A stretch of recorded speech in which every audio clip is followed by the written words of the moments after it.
Dude, I almost had you. You almost had me. You almost had me. You never had me. You never even had your car. 2007 Nissan 350Z. I'll have the tuner. No crust, no crust. Nice. This was lowered on aftermarket adjustable suspension on 18-inch rims. Hey guys, welcome back to the channel. In today's video, we are going to be ranking my top 20 cars that I have ever owned. Before we look ahead to my R34 Skyline, I thought it'd be kind of cool to show you guys just some of the awesome JDM cars I have been lucky enough to own. This video is also going to be a little Fast and Furious inspired. So if you do like the Fast and Furious series, you definitely want to stick around, tune in, because growing up, I think for a lot of people in the car industry, people that just like cars and are passionate about cars, Fast and Furious was a big part of that. And for me, growing up, I love Fast and Furious. I loved especially the first three movies, the first, second, and third. They were awesome. And seeing Brian's R34 Skyline really did make me want to own one in the future. And I'm lucky enough for this to be my third R34 Skylines. I thought it'd be kind of cool just to do a little Fast and Furious themed video. If you enjoyed the Fast and Furious franchise, you definitely want to stick around. Hopefully you guys have some fun, have a laugh with this video, and we'll count down my top 20 cars starting at number 20. At number 20 is a Honda Civic 1999 non-turbo 1.6 litre. This was my third ever car that I had owned. I purchased it at a local auction. So when I bought it, I managed to get it for $2,500, which was pretty cheap. But it did need a full paint job, and that was the reason it was so cheap. I picked it up at auction, and my dad knew a painter local that we could take it to, and he did a full respray on the car for about $1,500, which is incredibly cheap. You couldn't get it done for that much anymore these days. We got that done. He did an awesome job, even though it was cheap.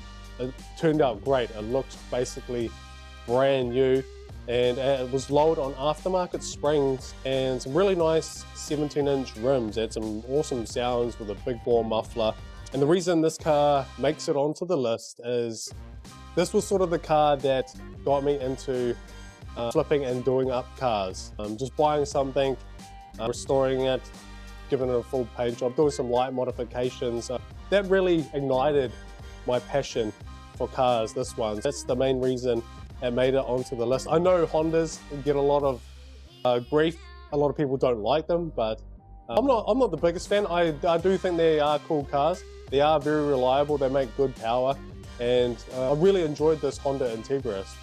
That's the reason it made it on the list today, and that one holds a special place in my heart, that one. Number 19, we have 2008 Mitsubishi Lancer. This was a pretty cool car. I think this is one of the first ones that I had owned for a Lancer.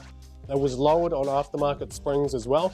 It did have really nice 18-inch rims, so the ride was really nice. It was a 5-speed manual. Did have a big bore exhaust, and it went well and went really good. It was unfortunately a non-turbo, but the interior was really nice. The red paint looked awesome in the sun. It really sparkled in the sun, and really good sounds.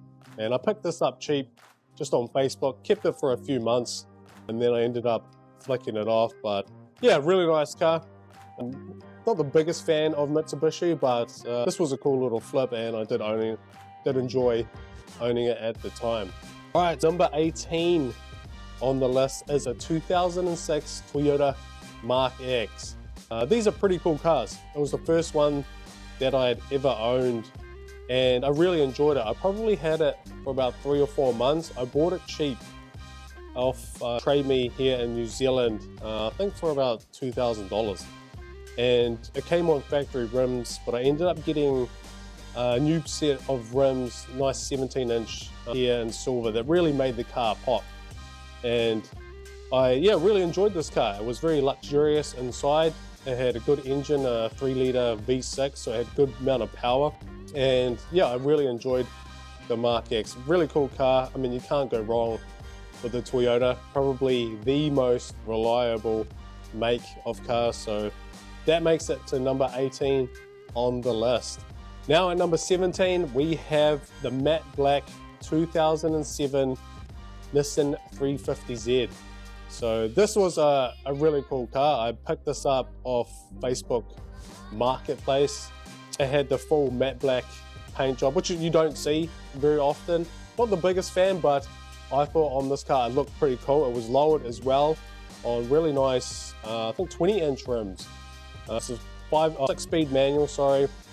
Had the legendary 3.5 litre VQ engine. Went really well, sounded really nice. Got lots of attention, and I've kept this probably for about 6 months. So this was a very cool car. I've owned plenty of 350Zs. This is definitely one of my favorite ones and makes it on today's list at number 17. Number 16, we have a 1999 Toyota Altiza. The Altiza is probably the most car that I've ever owned. I've owned so many of them for the fact that they are really popular. They are Toyota, they're very reliable, and they are a boy racer car. They're really popular here in New Zealand. This one was really nice. This was lowered on aftermarket adjustable suspension on 18-inch rims. Again, was the 6-speed manual and had the aftermarket bonnet as well. This one had the 2-litre Beams engine, 4-cylinder, so those go pretty hard. Again, had the aftermarket exhaust, sounded really nice. A lot of the Altizas, in my opinion, don't sound great. They do sound quite tinny, but some of them, if you do it right, they can sound really good. And once again, with the Toyota, you can't really go wrong. Awesome cars. Not the biggest fan of the interior, but these cars always made a good flip. They were always cheap to buy and easy to sell. And yeah, this one in particular, I really enjoyed. That makes it to number 16 on the list. Right, at number 15, we have a 1995 Nissan Silvia S14. This again was a non-turbo SR20 2-litre 5-speed manual. And it was lowered on really nice gold 18-inch rims.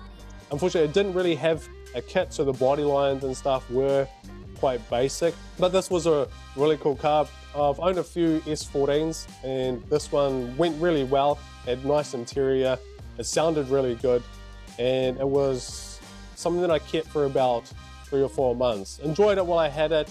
I love the Silvias, really cool cars, and I love the Nissan platform as well. Really popular here in New Zealand, the Silvia S14, and for that reason, it makes it to number 15 on today's list. At number 14, we have a 2008 Toyota Hilux. So this was a 3-litre turbo diesel, and this was my first ever ute that I had owned. So that's why it makes it on the list. I've owned a bunch of utes since this one, but this was the first one that I'd ever owned, and it is the car that I've made the most money on too. If you haven't seen that story, go check out one of my other vids. I'll break down everything about that purchase, what I made on it, what I bought it for. If you haven't seen that yet, definitely go check that one out. But this was a really nice ute. They are so popular here in New Zealand. Once again, with the Toyota platform, these utes are incredibly reliable. They will go forever. And this was lowered on 20 really nice 20-inch rims. Originally, it didn't come with the running boards. I put those on the side, and I also put the lockable white hard lid on the back. And I really enjoyed this ute. I probably kept it for about a year. Really nice to drive, and you get quite a bit of attention. Got lots of space for stuff in the back, and I actually did quite a bit of towing with this car when I bought my first car transporter trailers. Love the Hilux, really great utes.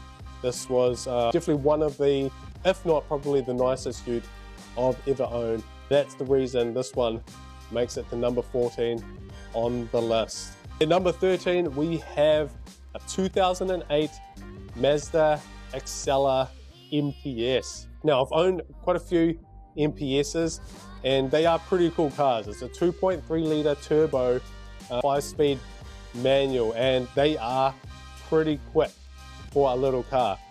This one I managed to pick up through a Facebook group. I joined a Mazda MPS group. Someone on there listed on it. They wanted to sell their MPS. It only had done 30,000 Ks. It immediately got a heap of interest on the post, and I'm like, shit, that's such a good deal. I think he had it on for 11.5, which is crazy cheap for those Ks. So I messaged him straight away. I was like, bro, I'm keen on this. I'm coming up. Went up and had a look, and yeah, I managed to get it. And yeah, this was a really cool car, really tidy, a bit of a kit in the front lip, and went really well, boosted hard, and I made a pretty good profit off this one. Just the fact that it had only done 30,000 Ks, which is incredibly low, hard to find them in New Zealand for those sort of Ks. So really cool car, really nice interior, boosted really hard for such a small car. And yeah, I really enjoyed this one, and that is the reason it makes it to number 13 on today's list. At number 12, we have a 2000 Nissan Silvia S15. This is a Spec S version. It is a non-turbo SR20 with the 5-speed manual, but a really cool car. And it had a kit that I hadn't really seen before on many other Silvia S15s. And this is one of many Silvia S15s that I have had the pleasure of owning. It was also lowered on really nice 18-inch rims, had a really nice kit. I think I only have one photo of this one, unfortunately, but a really cool car, sounded really nice, had an awesome kit, lowered on those nice rims. Everybody loves a Silvia S15 here in New Zealand. I probably kept this for about 6 months, and then I flicked it off, and yeah, just an awesome car. They get a lot of attention here, and that makes it to number 12 on this list. So at number 11, we have another Silvia S15, and I think this was one of my first Spec Rs that I'd ever owned. So again, the 2-litre, but this one was SR20 DET, so the turbo version of the S15 Silvia. So this was a pretty cool car. It was only running factory boost, and it had the factory, I didn't have a body kit unfortunately, but it was lowered on really nice 20-inch rims. Very cool cars, the Silvia S15. This being the spec, it was worth more. I did get this quite cheap. I think it was around 10 or 11 grand, but yeah, I kept it for a while, drove it around, really enjoyed it, and I ended up flicking it off for a pretty good profit again. So that makes it to number 11 on today's list. But thanks a lot, guys, for joining me on these 2 videos ranking my top 20 JDM cars. I hope you guys have enjoyed it. We're not done yet. You guys need to go in, check out what is number 1 on that list. But thanks for joining me in this video today, and we'll see you in the next one. Dude, I almost had you. You almost had me. You almost had me. You never had me. You never even had your car. I'll have the tuna. No crust? No crust. I said a 10-second car, not a 10-minute car. What's the retail on one of those? More than you can afford, pal. Ferrari. Smoking. Hector's going to be running 3 Honda Civics with spoon engines. What would be a better motor for my Skyline? Gallo 12 or a Gallo 24?